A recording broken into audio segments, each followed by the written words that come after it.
Shabbat Shalom, friends. Chanukah Sameach and Chodesh Tov again. Tractate Shabbat 21b records Rabbi Shana as teaching. A person should never stand in a place of danger and say, "A miracle will be performed for me, and I will escape unharmed." In other words, we are not to wait for miracles. If we want miracles to happen, we had best roll up our sleeves and get to work. This is a season of miracles, which is to say that every single day is a day of miracles. Jewish tradition celebrates this particular time of year by saying, Nes Gadol Haya Sham, a great miracle happened over there.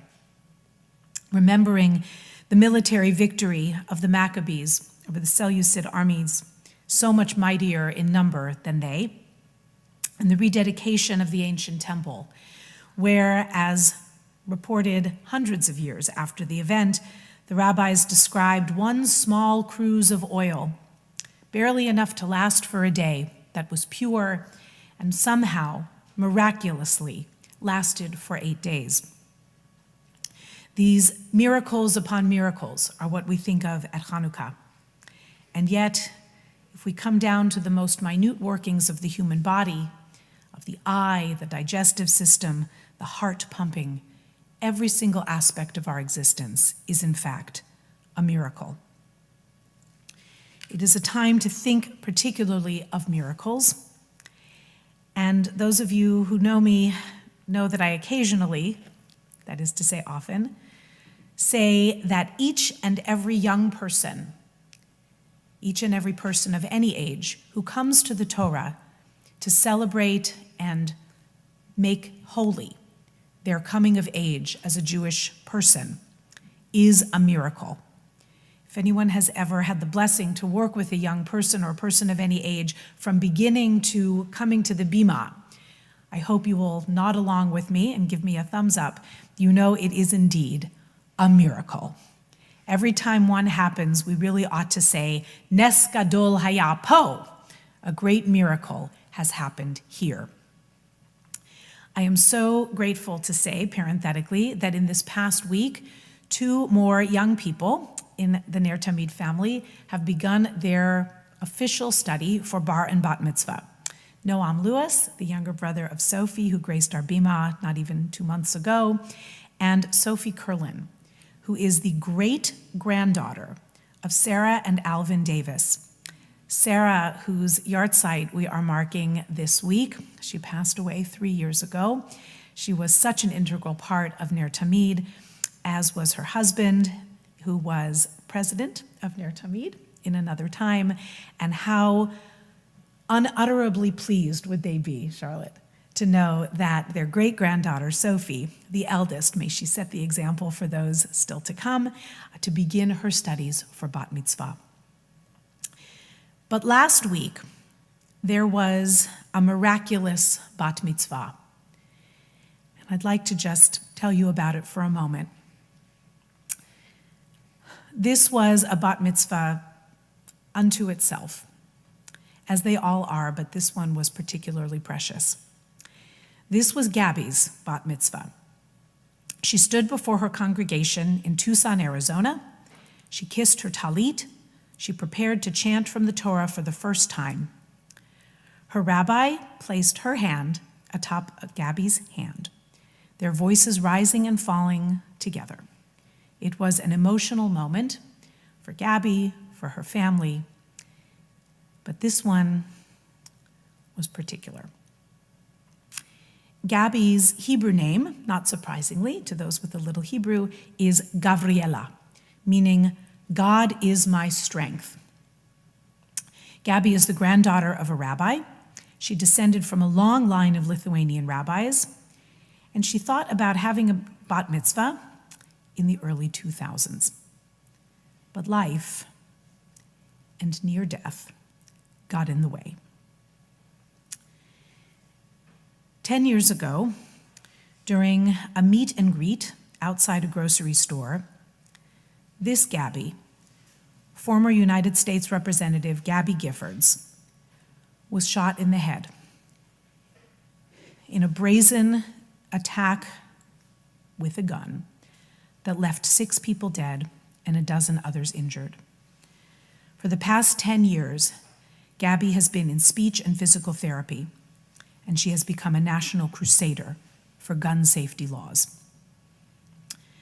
10 years later, friends and family gathered at Congregation Chaverim, a synagogue that earlier this year was defaced with a swastika and anti-Semitic slurs. Many, many others joined in to Gabby's ceremony via Zoom, and near the conclusion of the service, Gabby played Amazing Grace on the French horn. She spoke about her parsha. She said, "My Torah portion comes from Genesis, from the story of Joseph. If you know the word Vayeshev, you know this parsha begins, and he settled, or and he dwelled. That story that begins, and he dwelled, he lived, is good with me," said Gabby. "I lived. Everything afterwards has been such a gift."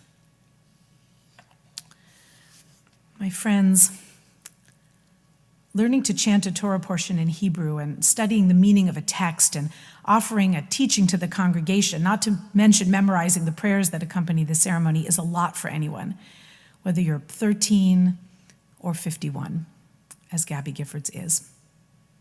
This was a long, hard journey. Gabby had to learn to stand and to speak. She continues to struggle with her speech, and much of her teaching was done via writing. But with the strength and support of her community, the strength and brilliance of the Jewish tradition, Gabby, for so many years, has already embodied her name: Gibor, Gevura, strength, a mature person. Gibor is the Hebrew word for hero. In the wake of yet another unspeakable gun tragedy in our schools, perpetrated by a young person, a young, deeply troubled person who can never make up for the life-rending violence that he wrought on his school, on his community, and on those families in Oakland County, Michigan. Those young people will not experience life cycle events the way Gabby has managed to, but they are heroes. There is so much in this story that embodies the lessons of Hanukkah, of rising up when the world is dark and lighting a candle to say, despite what is done to me, what is done to my synagogue, what is done to my people, what is done to beautiful, gentle, kind people in this world, I will still stand at the Torah, I will still come to the Bima, I will still celebrate the life that is a gift each and every day. That's the gift of Hanukkah, the gift of life and blessing and the miracles that don't come wrapped in fancy paper and bows, but that we unwrap every single morning if we are gifted with another day, another hour, another moment of life.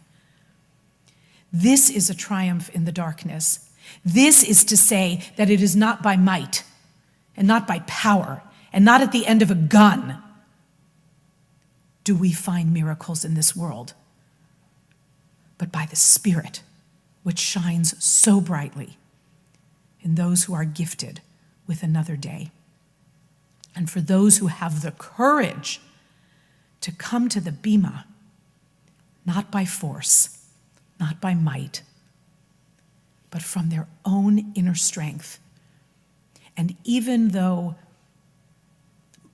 marred and scarred forever, as Gabriella is in body,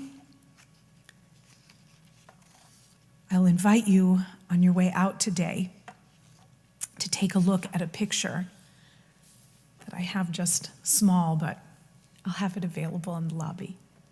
This is Gabby and her teachers, the Gabayim and her rabbi, at the Torah.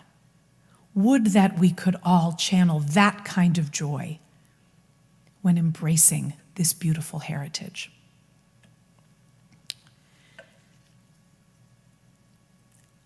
These are Gabby's words. The story of the Jewish people is one of endurance, of bravery, of the will to keep going, and learning those stories has been a source of comfort and inspiration to me. I have had to keep going, to believe I could keep moving in my own life. So many people who've been injured or suffered deep loss struggle to keep moving. But I have the stories of Ruth, Rachel, Deborah, and so many others to guide me. Nes Gadol Haya Sham. A great miracle happened in Tucson last week. Mazel Tov, Gabby. May you go from strength to strength. And may we all know the blessing of miracles and the gifts that are ours every day. Shabbat Shalom and Chanukah Sameach.